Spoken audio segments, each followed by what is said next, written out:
Greetings, my listener from all over the place. You can be under the sound of my voice. Jesus is coming. Are you ready? The main purpose of biblical prophecies is to prepare the heart of man for the things in the agenda of God. Biblical prophecies comes as the result of God loving mankind and wanting them to avoid some calamity, to be prepared against upcoming calamities. Biblical prophecies are very important in the agenda of God, the creator of heaven and earth.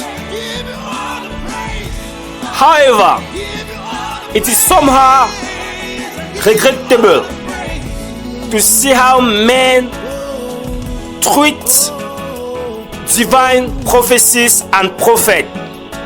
For most of the time, men just reject prophecies and the prophets of God. They go on and even killing genuine prophets of God because they don't want to pay attention to the warnings of God. They want to maintain their sinful ways. They don't want to give heed to the love of God, to the warnings of God. My dear brothers and sisters and hearers all over the world, one thing is certain: denying the fulfillment of prophecies or killing the prophets will never prevent the fulfillment of divine prophecies. Divine prophecies are sure. They are very, very sure. Jesus Christ said somewhere, "Heaven and earth shall pass away, but there is no word that has proceeded out of the mouth of the Lord that will not be fulfilled." God himself has spoken in the book of Isaiah 46, verse 9 to 10. "Remember the former things of old, for I am God, and there is none like me, declaring from the beginning and from the ancient times the things that are not yet done, saying, my counsel shall stand, and I will do all my pleasures." Dear listeners, whether you like it or you do not like it, divine prophecies must be fulfilled. They are sure. And one of the divine prophecies, one of the biblical prophecies, is the upcoming rapture. The genuine church of God will be raptured. Those that belong to Jesus Christ of Nazareth in spirit and in truth will be raptured. It's a divine prophecy. It's a biblical prophecy. This prophecy is clearly written in the book of 1 Thessalonians chapter 4, verse 16 to 17. This is what the Bible says: "For the Lord himself shall descend from heaven with a shout, with the voice of an archangel, and with the trump of God, and the dead in Christ shall rise first. Then we which are alive and remain shall be caught up together with them in the cloud to meet with the Lord in the air, and so shall be with him forevermore." My dear brothers and sisters, my dear listeners, this is what the Bible has spoken about the upcoming rapture. Jesus Christ will be coming when the archangel shall sound the trumpet. Jesus Christ will descend, and the dead of Christ will resurrect. and together with those who be still alive, you'll be caught up in the air. That's what the Bible calls the rapture. And we shall be with the Lord forever and ever and ever and ever.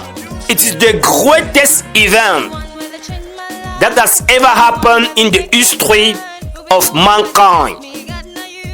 The rapture of the church. And the time of that rapture is right. Brothers and sisters, dear listener, rapture is a reality. And you will not treat the upcoming raptures like the older prophecies were treated by the people in the olden days. In the days of Noah, Noah forewarned them about an upcoming flood, but they mocked at him.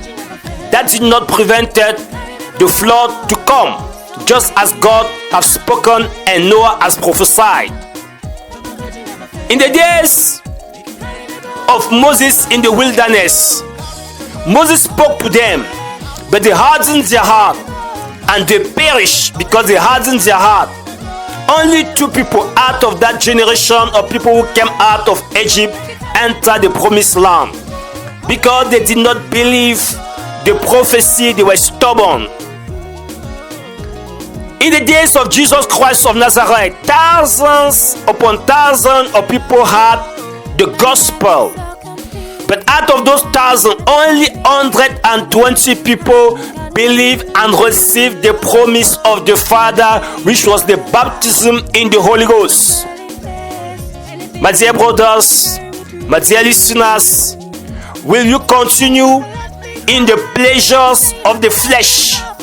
Will you continue in the pleasure of sins? Will you continue to be deceived by the vanity of this world, by temporary pleasures? Will you continue in those things? Today you are sharing the warning of God once more time. Jesus is coming. Are you ready?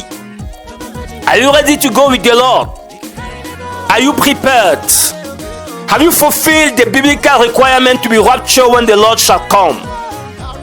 You may ask, what are those requirements? What will it take for a man to be raptured?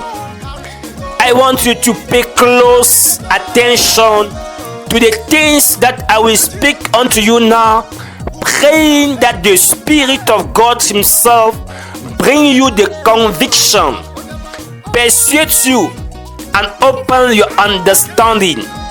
The first thing that you must do in order to be rapturable, the first experience that you will do, that you experience before you can be rapturable, is the new birth. Jesus Christ said in the book of John chapter 3 and verse 5, except a man is born again, he cannot see the kingdom of God. To be born again means that to be born again comes after you have had the preaching of the gospel of the cross, the gospel centered on the perfect work that Jesus Christ did on the cross by letting His blood to be shed for the forgiveness of your sin, giving Himself like the sacrificial lamb instead of you. Based on that work, when the Holy Spirit touches your heart to understand, you come to God with an open heart in repentance, confessing that Jesus Christ is Lord. And when you confess that Jesus Christ is Lord, you believe in your heart that Jesus Christ has been rose up from the dead for your justification. That's what the Bible tells us in the book of Romans chapter 10 verse 9 to 10. If you can confess with your mouth that Jesus Christ is the Lord, you believe in your heart, the Bible says you shall be saved. When you genuinely do that, you repent. Repentance means turning away from sin, taking a decision not to sin again. Because the gospel is all about bringing men to repent of their sin, to take the engagement through water baptism to live a holy life with the help of God. My dear brothers and sisters, to be saved has nothing to do with your own work. It's a pure grace from God. Because the Bible says in the book of Romans chapter 3 verse 23, all have sinned and are cut short from the glory of God, but they are freely justified through the means of justification that is in Jesus Christ. Romans 3 verse 24. It is by grace and by grace only. After you are born again, if you are sincere in your relationship with Jesus Christ, if you open your heart to Jesus Christ truly, the consequence of this is that the Holy Spirit will fill your heart. Ask God to fill your heart by the Holy Spirit to baptize you so that you can be immersed in the power of God, because you need the power of the Holy Spirit to be able to live the Christian life. The Bible says in the book of John chapter 7 and verse 37 that water will flow out of the belly, living source of water will flow out of the belly of them that you believe in Jesus Christ. This Jesus spoke about the working of the Holy Spirit in their life. Titus chapter 3 verse 5 says, He saved us not because of righteous things we had done, but because of His mercy. He saved us through the washing of rebirth and renewal by the Holy Spirit. Without a daily fellowship with the Holy Spirit, sanctification will be impossible. Without the daily fellowship of the Holy Spirit, there is no relationship with Jesus Christ. My brother and sister, for you to be rapturable, you must be filled by the Holy Spirit. That's what the Bible clearly underlines in the book of Matthew chapter 25 verse 8 to 12. The Bible underlines that. The Bible says that the foolish virgin, they were rejected because they did not have oil in their lamp. We all know, every Bible scholar know, oil is a symbol of the Holy Spirit. It's a symbol of the anointing of God. The foolish virgin were rejected because they were not filled by the Holy Spirit. It's only the Holy Spirit which can generate the life of God in us. To be filled by the Holy Spirit is not optional for a genuine and real believer, because you cannot do anything in the Christian walk with your own strength. You need the Holy Spirit. It's the Holy Spirit that makes you capable of fellowshipping with God, walking above sin, deploying the power of God over Satan and his works. That's what the Bible commands you in the book of Ephesians chapter 5 and Ephesians chapter 5 and verse 18, to be filled with the Holy Ghost. After you are born again, the next thing you must seek is to be filled with the Holy Ghost. That will take you into daily sanctification. The Bible says in the book of Ephesians chapter 5 and verse 27 that He might present it unto Himself a glorious church, not having spot or wrinkles on any such thing, but it should be holy and without blemish. Jesus wants to present to Himself a glorious church. You are only rapturable only when you are glorious. To be glorious means to live a holy life. To be glorious means to be engaged into a dynamic relationship with the Holy Spirit, where He can separate you with His fire from filthiness. That's what the Bible speaks unto us in the book of Malachi chapter 3 and verse 3, 1 Thessalonians chapter 5 and verse 23. The Holy Spirit is our covenant sanctifier. Without the dynamic relationship with the Holy Spirit, where His fire can free your heart from hypocrisy, jealousy, hatred, and what the Bible calls the works of the flesh.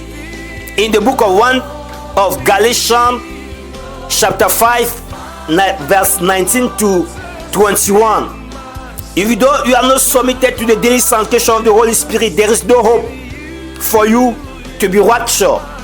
Because when the Holy Spirit is not at work in your life, all your effort to be holy will take you only to self-righteousness. It will take you only into to be a Pharisee. People that are externally clean, but inwardly they are filled with filthiness. My dear brothers and sisters, as you are sharing this, I want to pray for you that God grants you the grace to be genuinely born again by the work of the Holy Spirit, as the Bible clearly declares in the book of Ezekiel chapter 36 verse 25 to 27. It's the Holy Spirit that cleanses you from your idols, from your filthiness, that gives you a new heart, a heart that can serve God, a heart that can obey God, that you might be conformed to the law of the Spirit of God. You need to be born again by the Spirit of God. Jesus Christ said a man must be born of water and by the Holy Ghost. I pray that God grant you the grace when you are born again to truly open up yourself to the Holy Spirit, that the Spirit of God fills you, because it's a command of God that you might be filled by the Holy Ghost. Because without being filled by the Holy Ghost, as the Bible commands you in the book of Ephesians chapter 5 and verse 18, you cannot dwell in Christ.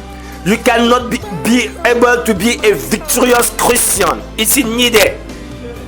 Dear brothers and sisters, I pray the Lord that once you are born again, you are filled with the Spirit of God, you maintain yourself in the presence of God by a daily fellowship with the Holy Spirit.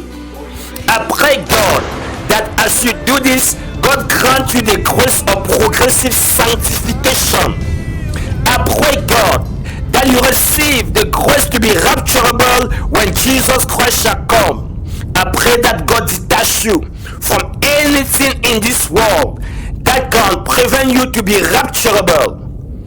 I make all these prayers in the mighty and powerful name of the Lord Jesus Christ of Nazareth. May the Lord Jesus Christ of Nazareth bless you. May the Lord opens your heart unto Him.